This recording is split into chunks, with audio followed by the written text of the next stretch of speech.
Okey, benda ni biasa kita orang dapat Pakai rim standard tapi nak pakai tayar kecil-kecil.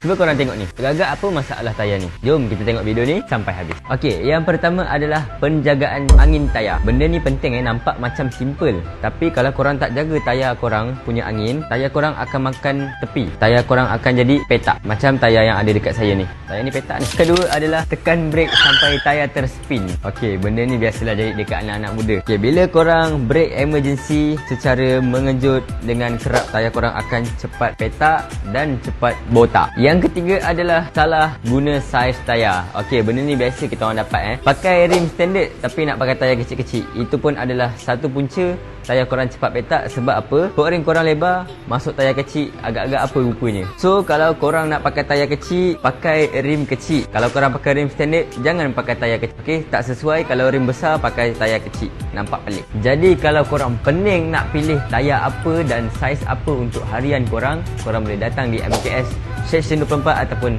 Section 16. Kita akan terangkan tayar tu A to Z yang sesuai untuk harian korang. Jangan lupa like, follow, komen dan share untuk info tayar seterusnya. Walau apa pun yang terjadi, jalan terus.